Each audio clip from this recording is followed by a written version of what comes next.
In the heart of our bustling city lies a place untouched by time. The Grand Oak Library. It's a labyrinth of towering shelves where the air smells of aging paper and forgotten stories. For me, it was more than just a library. It was a sanctuary, a second home. My name is Alex, and I've spent more hours lost in its aisles than I can count. But even in a place I thought I knew like the back of my hand, there are secrets waiting to be found. It all started with a whisper, a local legend that my grandfather used to tell me. He spoke of a hidden room, a place where books weren't just read, but lived. Most people dismissed it as a fanciful tale, but for a kid who grew up on stories of magic and adventure, it was a spark that never quite died out. I always felt a strange pull towards the oldest section of the library, a dusty wing most patrons avoided. There was an energy there, a hum of possibility that vibrated just beneath the silence. Little did I know that old family story was about to become the greatest adventure of my life.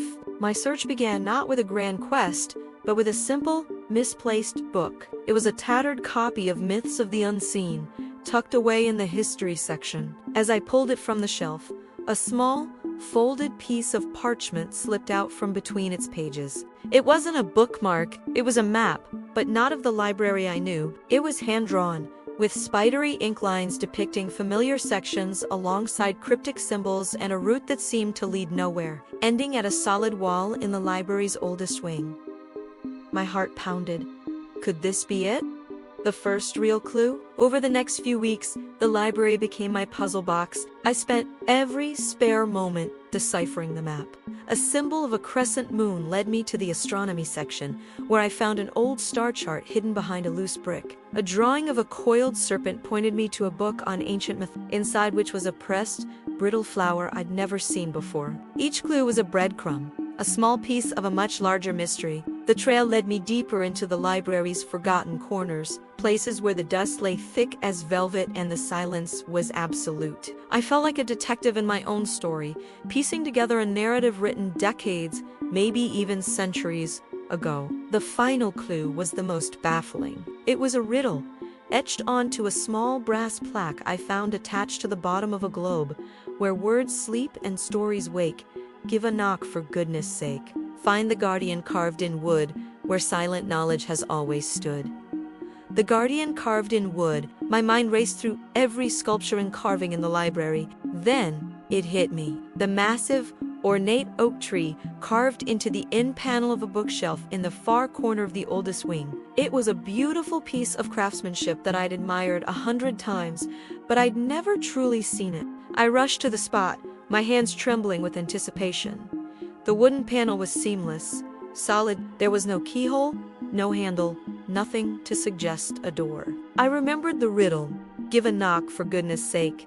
It felt foolish, but I raised my fist and knocked 3 times on the trunk of the carved tree. For a moment, nothing happened. Then, with a low groan that sounded like waking thunder, a section of the bookshelf began to retract. Dust motes danced in the single beam of light as a dark opening was revealed. A cool breeze, smelling of damp earth and something sweet, like night-blooming jasmine, washed over me. The secret door was real. Stepping through the doorway was like stepping into another reality. The familiar scent of old books was replaced by the smell of moss, rain-damp soil, and 1,000 blooming flowers I couldn't name. Before me lay a world bathed in the soft, ethereal glow of a twilight that never seemed to end. Massive, luminous fungi cast a gentle blue and purple light on a forest of crystalline trees, their branches tinkling like wind chimes with every breeze. A river of what looked like liquid starlight flowed silently through the landscape, its surface swirling with nebulae and constellations. The air hummed with a soft, melodic energy, a symphony of unseen life. In the distance, floating islands drifted lazily through the dusky sky, connected by bridges of woven light. Small, winged creatures with iridescent scales flitted between the crystal branches, leaving trails of golden sparks in their wake. It was beautiful, magical, and utterly overwhelming, and a shiver of fear warred within me. This was the world from the stories, the place my grandfather had dreamed of. But it was no longer just a story. It was real, and I was standing at its edge. The world I knew was just a step behind me, through a simple wooden door, But this new world, this realm of impossible wonders, stretched out before me, an open invitation to an adventure I couldn't have imagined. I took a tentative step forward, my boots crunching on the crystalline ground. The sound was crisp and clear in the profound silence. Everything here felt alive, vibrant in a way that the world outside never had.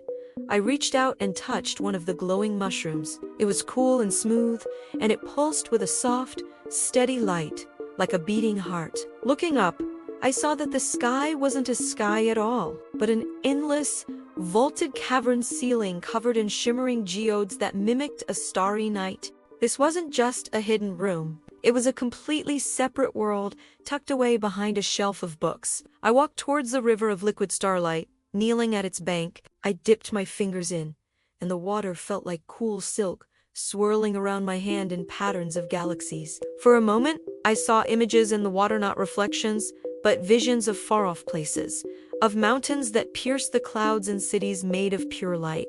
Was this the source of all stories? The wellspring of imagination that fueled the books in the library above? A part of me felt an overwhelming urge to run back, to close the door and return to the safety of my quiet, predictable life. But a much larger part, the part that had searched for this door in the first place, was captivated. This world was filled with infinite possibilities, untold stories waiting to be lived. I stood up, the starlight dripping from my fingers. I could go back, or I could step fully into this new chapter. The ordinary world was behind me, but a world of magic was ahead, and my adventure had only just begun. Thank you so much for watching this journey unfold. If you're as captivated by the magic of hidden worlds as I am, make sure to subscribe and hit that notification bell. We're just getting started, and you won't want to miss what lies deeper within this enchanted realm. Let me know in the comments what you think I should explore first. See you in the next adventure!